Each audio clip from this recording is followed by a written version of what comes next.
All right, Inside In. We're tackling Taylor Swift's 1989 today. Oh, yeah, this one's going to be good. The album that basically launched her into pop superstardom. It's fascinating how calculated it all felt. Like it wasn't just a new sound, it was a complete image makeover. We'll be using clips from different documentaries about her to break it all down. Looking forward to it. So, are you ready to uncover the secrets behind 1989? Absolutely. Let's do this.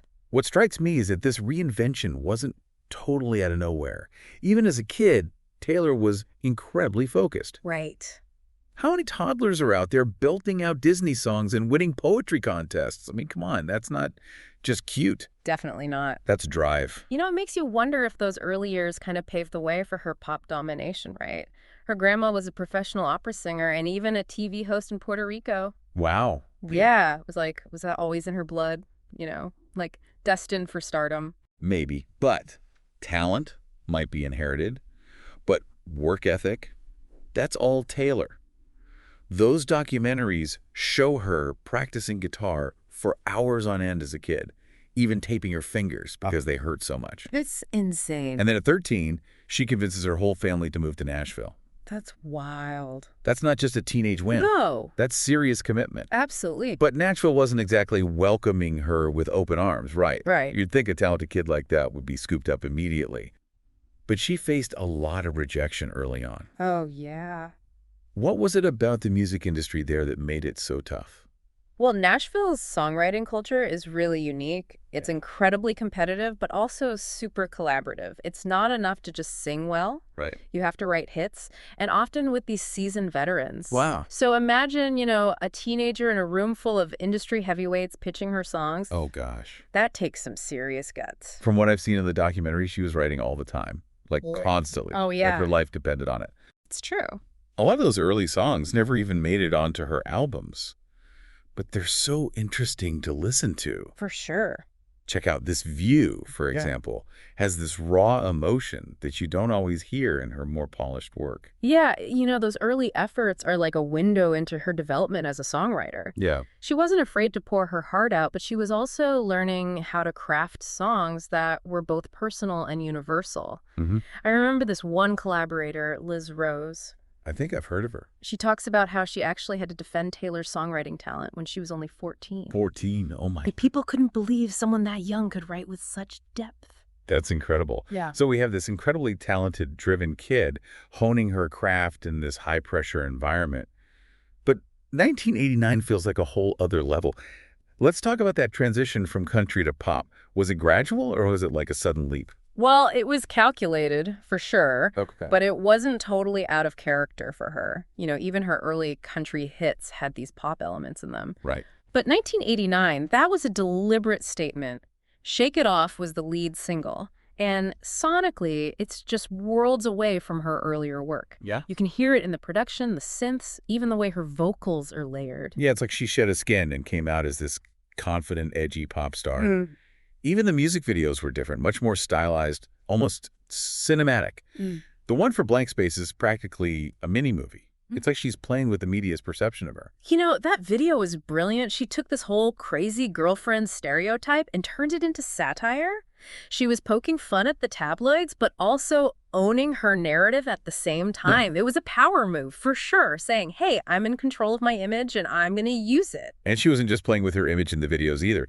This is when the whole SWAD thing started to appear. Right. Suddenly she's surrounded by these supermodels and actresses. They're presenting this united front of powerful women. That was a big moment. Was it genuine friendship, a PR stunt, or a bit of both? What do you think? That's the million-dollar question, isn't it? Yeah. The documentaries offer these little glimpses into the friendships, but ultimately it's up to us to speculate. Right. But what's undeniable is the impact it had. Yeah. It resonated with so many young women who are looking for that kind of female camaraderie. It definitely tapped into something in the culture. Suddenly, every girl group wanted to be a squad. Yeah. It became aspirational, like a symbol of female empowerment. Definitely. But let's be real, it also played into the whole celebrity obsession thing, didn't it? Oh, absolutely. It blurred the lines between genuine connection and this carefully curated image. Hmm. And that's a theme that runs through Taylor Swift's entire career, really. Yeah. Something we'll definitely explore further as we dive deeper into 1989. This whole image versus reality thing is so fascinating, especially when it comes to 1989. Yeah, totally. It's like she's playing with what we expect from pop stars. And it wasn't just the squad either. Like her whole style transformed. Gone were the country cute dresses and suddenly it's high fashion couture. Right. Did that just happen naturally or was it a strategic choice, you think? Well, the documentary suggests she's always been into fashion. Okay. But with 1989, it felt like a deliberate level up. Think about her earlier red carpet looks. They were cute, but safe. Yeah. And then bam, it's bold colors, sleek lines. Like she's mirroring the evolution of her music visually. And the fans loved it. Every single outfit was analyzed online, copied. It became part of her brand. Absolutely. It makes you wonder how much of this persona was really Taylor and how much was, the industry machine. That's the big question, isn't it? And it's not just her. Every celebrity, especially the ones who get famous young, has to figure out that balance between who they are and what the public wants. It's like walking a tightrope. Totally. And speaking of tightropes, let's talk about that whole Spotify situation. Pulling her entire catalog from the platform. Oh, yeah. That was unheard of back then. Huge move. Most artists were scrambling to get on streaming platforms, but she took a stand. It was a statement. Was it purely about artist compensation, or was there something more to it? On the surface, yeah, it was about fair pay. Streaming was blowing up, but artists were barely getting anything while the platforms were making a fortune. But the timing was key. Yeah. This was before Apple Music was a big player, so Spotify was basically it. Taylor making that move forced a conversation that the music industry just couldn't ignore. It wasn't just talk either, right? It put pressure on labels to rework contracts, on platforms to offer better rates to artists. Didn't solve everything, but it was a huge shift. For sure. And the fact that she was the biggest name to do it gave it so much weight. Absolutely. And it really cemented this image of her as not just a musician, but a smart businesswoman. Right. Willing to risk short-term losses to achieve a long-term goal. And that resonated, especially with younger artists who felt like the system was taking advantage of them. Yeah, for sure. And let's not forget, she was releasing hit after hit during all of this. But 1989 wasn't just the music, it was the tour as well. Oh, yeah. That tour was massive. Stadiums packed, guest stars, these elaborate sets. It felt like the culmination of everything she'd been working towards, wouldn't you say? Absolutely. The 1989 World Tour was like this victory lap, but also a statement. It went beyond just playing the songs. It was a full-on show. Right. Every little detail felt carefully planned, from the costume changes to the surprise guests, to create this larger-than-life experience. And she brought out all the squad members too, right? Oh, yeah. It turned into this whole spectacle. It was wild. Like watching this pop culture dream team come together on stage. Definitely. Did it feel genuine, though? Or was it all part of the performance? That's the interesting thing. She kept it ambiguous. Right. You could see it as a celebration of female friendship or a calculated PR move, maybe both. It was like she was challenging the audience to overthink it, to question what fame and performance really mean. That's a good point. It brings us back to the question we asked earlier. Can you think of any other celebrity who's been able to reinvent themselves as successfully as she has? It's a tough one. Reinvention is hard, especially when you're already at the top. Right. Because you risk alienating your current fans while trying to win over new ones. You have to strike a balance. Exactly. But Taylor did it perfectly. She honored her roots while still evolving, and I think that's why it worked so well. And it wasn't just a one-time thing either.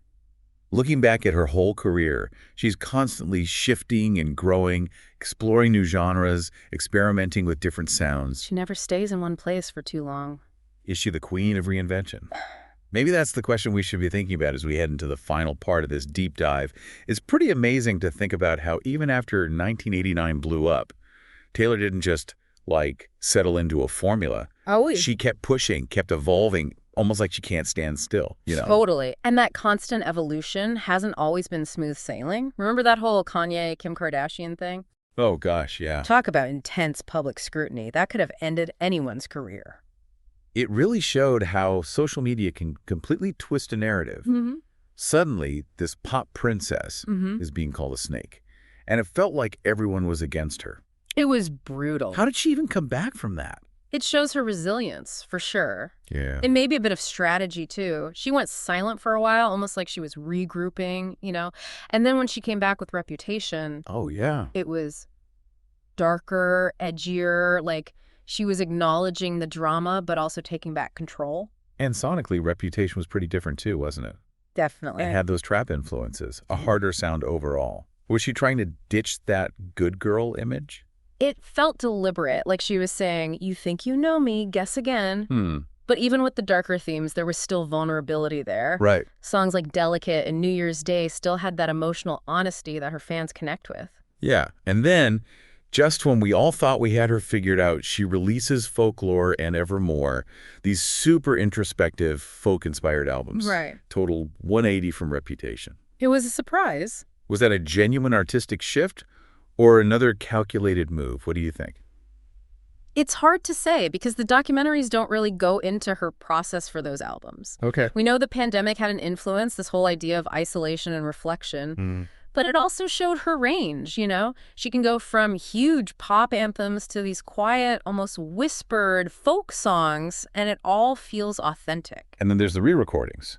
Losing control of her masters to Scooter Braun, that was a huge blow. Oh, definitely. Not just financially, but artistically, too. Absolutely. What made her decide to re-record her entire catalog? It was a bold move and a risky one. Yeah. Some people thought it was petty, but I think it sent a message. What kind of message? That she was taking back control, not just for herself, but for other artists who felt powerless against the industry. And it worked. The re-recordings were huge successes, proving that her fans were right there with her. It was like this big screw you to the system and a reminder that she's not afraid to fight for what she believes in.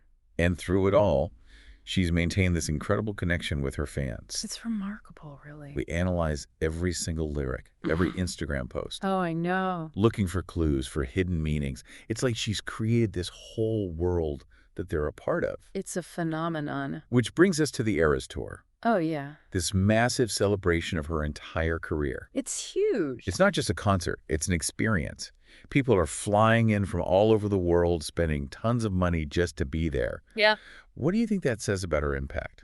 It shows her ability to create a mythos around herself. The mythos. Yeah, it's not just about the music anymore. It's about the community, the shared experience, the feeling of belonging. It's like she's tapped into this deep human need to be part of something bigger than ourselves. Wow. So we've seen her go from country princess to pop queen, from feuds and drama to reclaiming her power. It's been a journey. She's been analyzed, criticized, worshipped. Yeah. But through it all, Taylor Swift has stayed Taylor Swift. And that's the thing, isn't it? Yeah. In an industry that's obsessed with image and reinvention, she's managed to do both while still being true to herself. Whether you're a fan or not, you can't deny the impact she's had. That's for sure. As we wrap up this deep dive, I keep thinking, what will her legacy be? Will she be remembered as a songwriter, a performer, a businesswoman, or all of the above? It's an interesting question. I guess only time will tell. Right. But one thing's certain, Taylor Swift's story isn't over yet. Not even close. Thanks for joining us for this deep dive into Taylor Swift's 1989 era. It was fun. Be sure to check out the show notes for more information on everything we discussed today. Until next time. Voice for